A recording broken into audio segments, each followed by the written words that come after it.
جی بالکل، آج ایک تاریخی دن ہے اور پاکستان وہ سنگ میل عبور کرنے والا ہے جس کا ہم بڑے ہی بے صبری سے انتظار کر رہے تھے کہ آخر پاکستان کب چاند کی جانب روانہ ہوگا. تو یہ جو چائنا کا جو مشن ہے اس کے ساتھ ہم شامل ہوئے ہیں اور ہمارا بھی ایک سیٹلائٹ جو ہے اس چائنا کے مشن کے ساتھ آج جو ہے وہ روانہ ہو رہا ہے. اس کی ایک جو ڈمی ہے وہ یہاں پہ ہمارے ساتھ موجود ہے.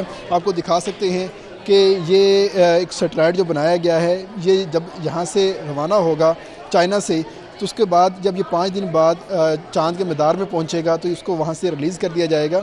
اور یہ جو سیٹلائٹ ہے یہ وہاں پر گھومتا رہے گا اور فوٹوز لیتا رہے گا جو کہ ریسرچ کے لیے کام آئیں گے یہاں پر.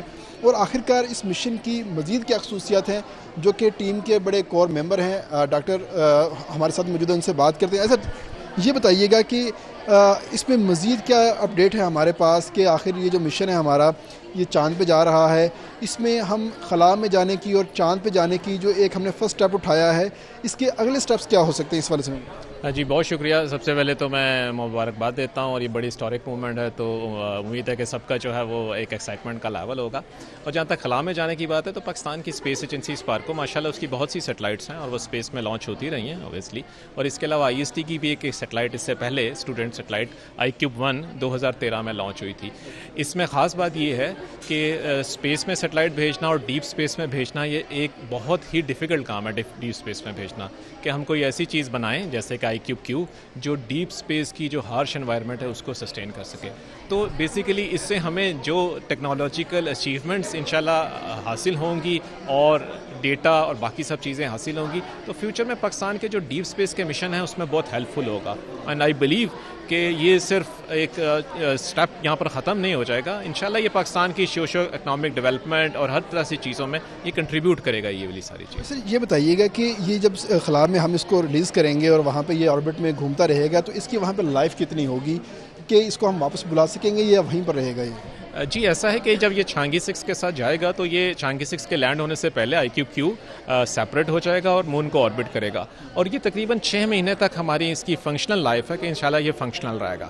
تو اس کے علاوہ امید ہمیں یہی ہے کہ یہ 6 مہینے سے زیادہ بھی فنکشنل رہ سکتا ہے، لیکن ہر چیز جب ڈیزائن کی جاتی ہے تو اس کی ایک فنکشنل لائف ٹائم ہوتی ہے تو وہ 6 مہینے تک ہے انشاءاللہ. اس کی تیاری میں ہمیں 2 سال کا عرصہ لگا کیونکہ جب یہ پرپوزل ہم نے ون کیا ایپسکو سے جس میں ہمیں یہ فری لانچ ملا سو اس کے بعد 2 سال کا عرصہ تھا. تو تقریباً اب سے 7-8 مہینے پہلے تک یہ تیار ہو چکا ہوا تھا. پچھلے 7 مہینے میں ریگرس ٹیسٹنگ ہوتی رہی ہے مختلف سب سسٹمز کی بھی اور سیٹلائٹ کو پورا انٹیگریٹ کرنے کے بعد بھی، کیونکہ سیٹلائٹ کو کسی لانچ وہیکل میں انٹیگریٹ کرنے سے پہلے اس کی مکمل ٹیسٹنگ ہوتی ہے. سو ہمارے تھورو ٹیسٹنگ کے بعد لانچر نے ایکسیپٹ کیا کہ یہ سیٹلائٹ اس قابل ہے کہ اس کو لانچ وہیکل میں انٹیگریٹ کیا جا سکے. الحمدللہ یہ ہمارے لیے بڑے فخر کی بات ہے کہ ہم ایک ایسی یونیورسٹی میں ہیں جس نے پورے پاکستان میں سے ایک یہ انیشیٹو لیا ہے.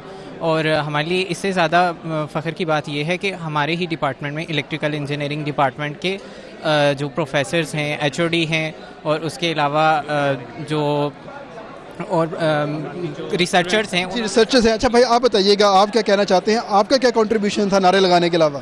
ہم کیونکہ یہ سب سے پہلے یہ میں بتانا چاہتا ہوں کہ یہ جتنا بھی اس پہ ورک آؤٹ ہوا اس میں سارا کام جو ہے وہ الیکٹریکل ڈپارٹمنٹ کے اسٹوڈنٹس نے اور ٹیچرز نے کیا. اور مجھے سب سے زیادہ پراؤڈلی یہ میں کہہ سکتا ہوں کہ میں الیکٹریکل انجینئرنگ ڈپارٹمنٹ کا ہی اسٹوڈنٹ ہوں اور ہمارے فائنل ایئر کے جتنے بھی جو اسٹوڈنٹس کا دن انجینئرز کے نام رہا. ہمارے ساتھ کچھ اور اسٹوڈنٹس موجود ہیں. یس فائنل ایئر اسٹوڈنٹس، جی کیا کہنا ہے، کتنا کام کیا آپ نے اس سیٹلائٹ کے اوپر؟ بڑے خوش نظر آ رہے ہیں، ایکسائٹیڈ نظر آ رہے ہیں.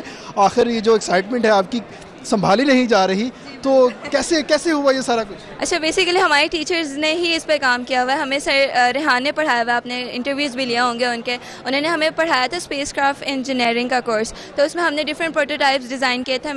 میرا جو تھا سب سسٹم وہ کیمرا سے ریلیٹڈ تھا، ان کا اینٹینا سے تھے. تو کیونکہ ایک سیٹلائٹ اور اس کے کافی سب سسٹمز ہوتے ہیں نا تو اس پہ یہ بتائیں اب ہمارا سیٹلائٹ چلا گیا اب ہم عید کا چاند آسانی سے دیکھ سکیں گے؟ لیٹس ہوپ کہ یہ جو کانفلکٹس ہیں وہ ریزالو ہو جائیں عید کے چاند پہ بھی اور ہم دیکھ سکیں اس پہ. سر آپ کا جو انٹینا گیا ہے اس کے ساتھ وہ ہمیں سگنل صحیح بھیجے گا، یہ ختم تو نہیں ہو جائے؟ انشاءاللہ بھیجے گا کیونکہ اومنی ڈائریکشنل انٹینا اس کا بیسیکلی سیٹلائٹ کا کام یہ وہ مون کے ارد گرد ریوالو کرے گا. اس کی جو پکچرز ہیں نا وہ گراؤنڈ اسٹیشن کو اس نے بھیجنی ہے جو کہ پکچرز ہمیں فردر انویسٹیگیشن کے لیے مون کے کہ وہاں پہ واٹر ہے اس طرح کی فردر انویسٹیگیشن کافی ہیلپ فل ہوگا. تو اینٹینا انشاءاللہ ہوپ فلی ضرور کمیونیکیٹ کرے گا. اگر چاند پہ پانی مل گیا تو کیا کریں گے؟ چاند پہ پانی مل گیا تو پھر انشاءاللہ چاند پہ جا کے رہنے کی کوشش کریں گے.